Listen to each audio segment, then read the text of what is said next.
Welcome to Henry Ford Sandcastles Grieving Brief. My name is Peggy, and today I am joined by our wonderful Sandcastles program coordinator, Katie. Welcome, Katie. Thank you. Thanks for having me. Thanks for joining me. So, this month, our topic is self care in grief, which is a really interesting topic. And so, really, starting off, I thought we could just kind of talk about what self care in general means. I know for me in the past, a long time, I thought self care was lovely and it might be a massage or something. But when somebody really talked about self care and taking time for themselves and all of that, I think I used to kind of think it was like fluffy or like, well, good for you. Bonus that you have enough time to do that kind of thing. And over the years, my view of that has significantly changed to that self care is more mandatory for our mental and physical health, and that it's not necessarily as easy as just getting a massage. It actually takes a little work to do really good self care. So that's where I walk in. And I took a look up for the definition of what the Mr. Google defines as self care, and it comes in as a noun, and it is a practice of taking action to preserve or improve one's own health, which is a great definition, I thought. So, Yeah, I agree. I think, especially, with the new year, everyone's setting, there's New Year's resolutions, new year, new me. I kind of fell into that myself. And having just had my dad die in October of last year, I found myself feeling really overwhelmed with this idea of adding all of these new habits and doing all of these new creative things as resolutions. And I just took a moment in that overwhelm and paused and reminded myself how important it is just to take care of myself this year and really give myself grace and be gentle with myself. And so I think it's a really good point that you brought up about even just those little moments of self-care. It doesn't have to be something big and grandiose like a $100 massage or something, although that would be lovely. I've heard the term used as micro self-care, which can simply just be being in your car after you get home and letting yourself finish the song that you're listening to and just taking that moment to breathe before you walk into the house. um, or maybe setting your alarm a little bit earlier so in the morning you can kind of lay in bed and cuddle with your dog or your cat before you have to get up and start the day. I think just those little moments to be present with yourself are just as important as those big moments. I love that phrase, micro self care. And just as and those micros add up, right?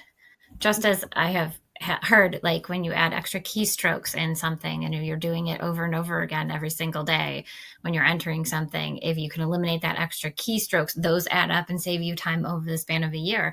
Well, I would think that perhaps micro boosts of self care would do the same thing in a positive way.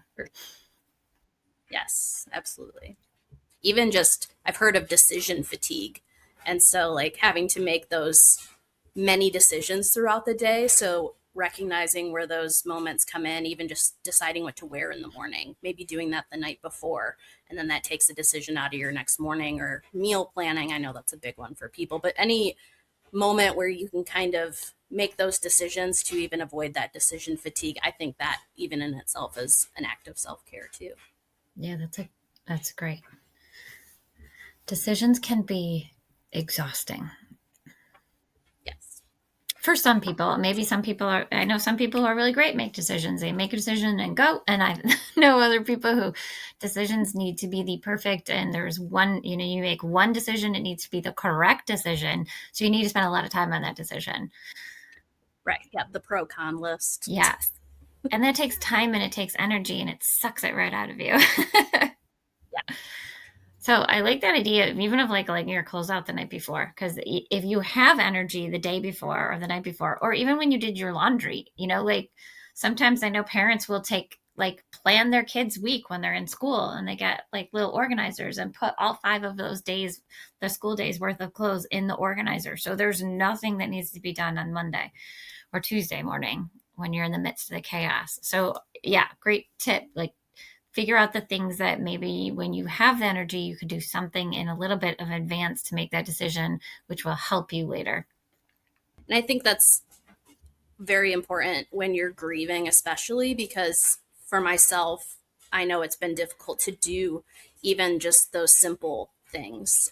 Sometimes it takes a lot of effort to even just like build yourself up to take a shower or build yourself up to cook a meal.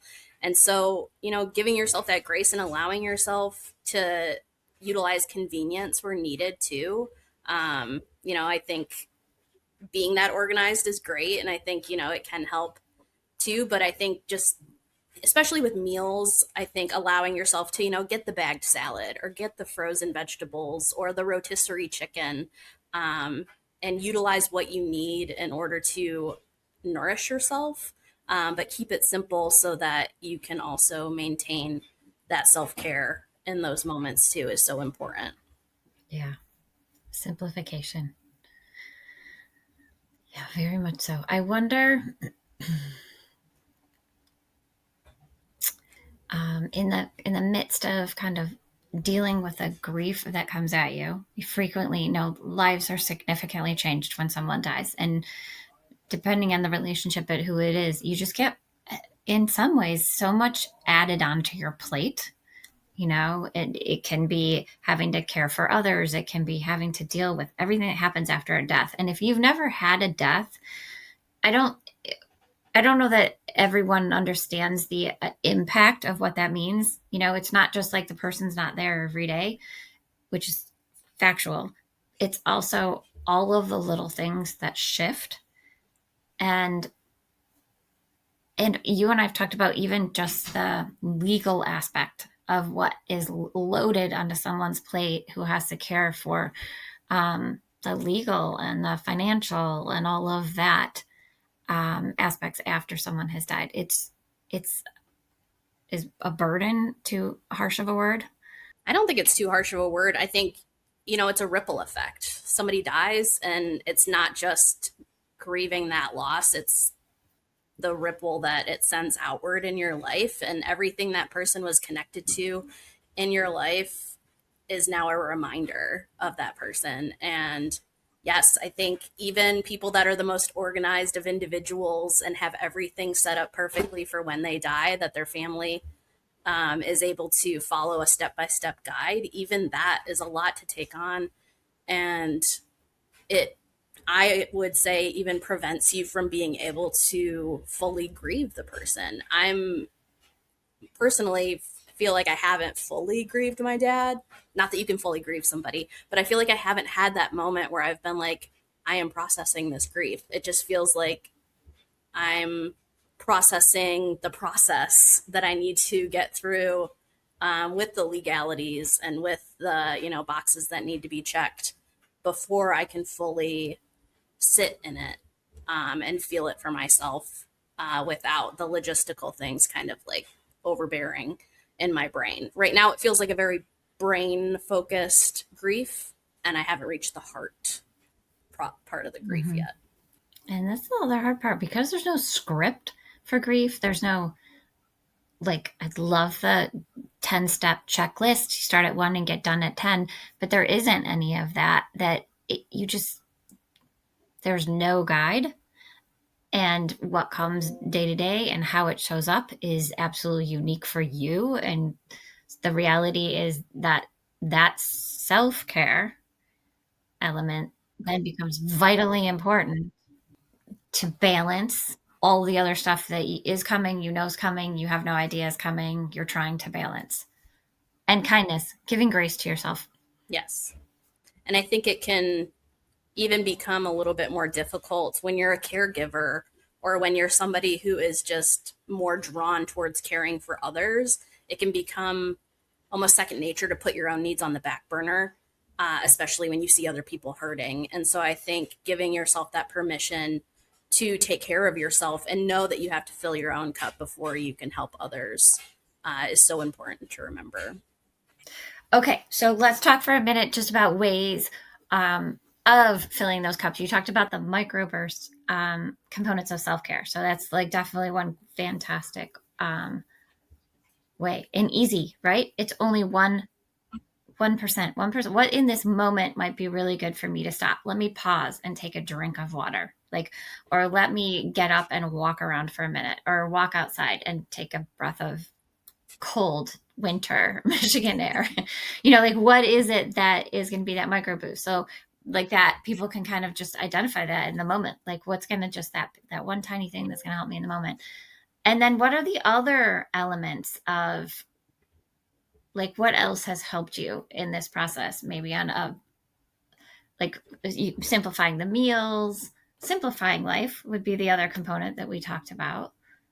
What about boundaries? I think that boundaries is sometimes a really positive word, and then sometimes can come off a little like, oh, what do you mean you have a boundary? And um, but having boundaries for yourself in grief, especially because you are the one who knows what's best for you, trusting in that, giving yourself that compassion that you know what you need, that ability to say no when you need to say no, the ability to make choices, what you're going to do through the holidays, the ability, to just kind of figure out what works for you, what helps you feel better, and what doesn't help you feel better, and working maybe towards more including the things that help you feel better and not the ones that don't.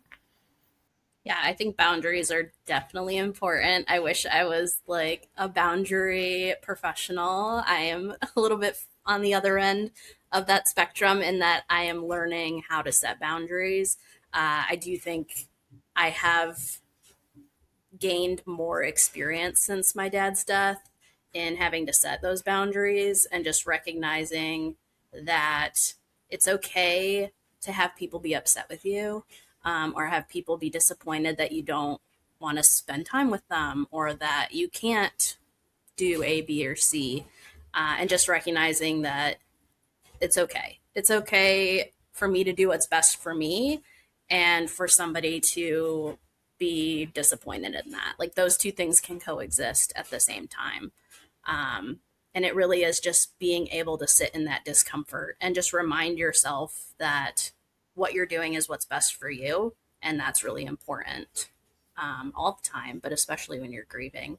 So, boundaries for sure, I think, come into play, especially with the holidays. The expectation is to get together and be with family and be surrounded by, that holly jolliness. And so there were moments where I had to take a step back and say, you know what?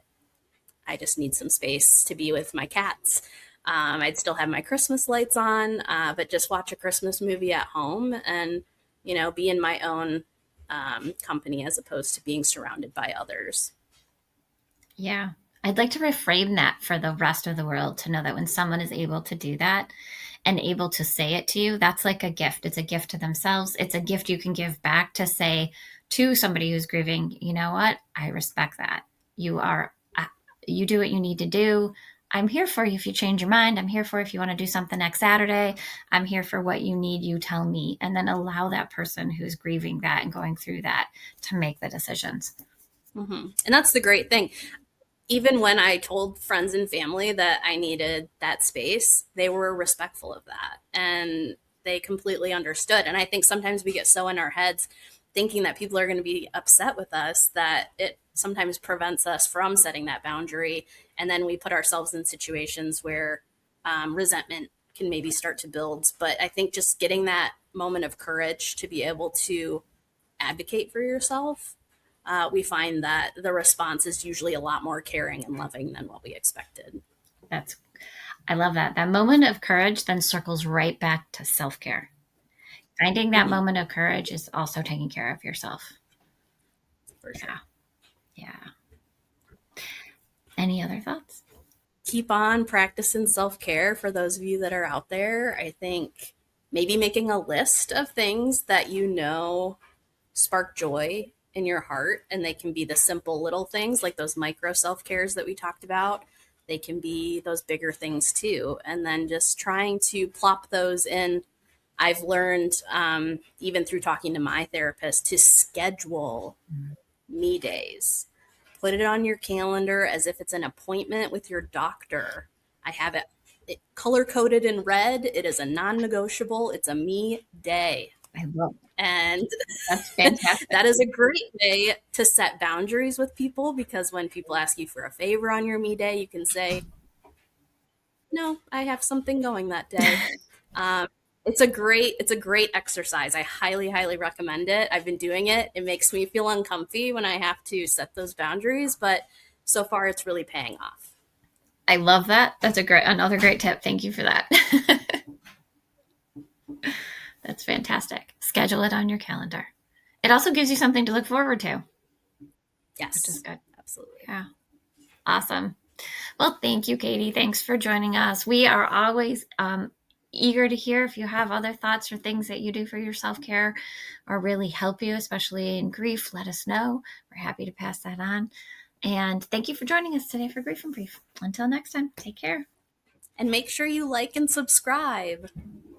We're happy to have you.